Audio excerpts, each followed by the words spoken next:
టీవీలో ప్రసారమయ్యే ఢీ షోలో ఒక సాదాసీదా డాన్సర్గా ప్రస్థానాన్ని మొదలుపెట్టిన జానీ మాస్టర్ ఆ తర్వాత కొరియోగ్రాఫర్గా మారి అంచెలంచెలుగా ఎదిగిన విధానం అందరం చూసాం. ఏకంగా జాతీయ అవార్డు అందుకునే వరకు వెళ్లారు ఆయన. స్టార్ హీరో సినిమా ఏదైనా వస్తుందంటే చాలు అందులో జానీ మాస్టర్ తప్పనిసరిగా ఏదో ఒక పాటకి డాన్స్ సమకూర్చేవారు. అంతేకాదు ఆయన ఏ పాటకు కొరియోగ్రఫీ చేసినా కూడా ఆ పాట సూపర్ హిట్ అవుతూ సోషల్ మీడియాను ఊపేస్తూ ఉండేది.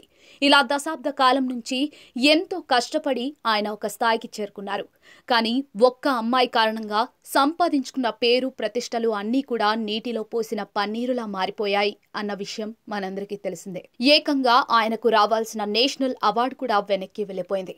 జానీ మాస్టర్ దగ్గర అసిస్టెంట్ గా పనిచేసిన శ్రేష్ఠి వర్మ అనే అమ్మాయి తనపై జానీ మాస్టర్ లైంగిక వేధింపులకు పాల్పడ్డాడు అంటూ కేసు పెట్టింది.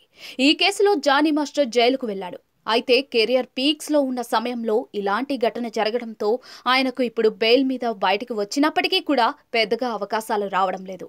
ఇలాంటి సమయంలో మళ్లీ కెరియర్ లో నిలదొక్కునే ప్రయత్నం చేస్తూ ఉన్నాడు జానీ మాస్టర్. రీసెంట్ గానే ఆయన ఒక పాటకు కొరియోగ్రఫీ చేసేందుకు ఒప్పుకున్నాడు అనేది మనందరికీ తెలుస్తోంది. అయితే జానీ మాస్టర్ ఈ స్థాయిలో ఉండడానికి గ్లోబల్ స్టార్ రామ్ చరణ్ కారణం. ప్రొఫెషనల్ గా మాత్రమే కాదు, పర్సనల్ గా కూడా జానీకి ఎప్పుడూ అండగా ఉంటూ వచ్చాడు రామ్ చరణ్. ఇక ఇప్పుడు రామ్ చరణ్ మరోసారి జానీకి బంపర్ ఆఫర్ ఇచ్చారట. గేమ్ చేంజర్ లో ఒక పాటకి కొరియోగ్రఫీ చేసే ఛాన్స్ ఇచ్చేశారట. అయితే ఏకంగా 30 కోట్ల రూపాయల బడ్జెట్ ని ఈ పాట కోసం ఖర్చు చేయబోతున్నారట డైరెక్టర్ శంకర్.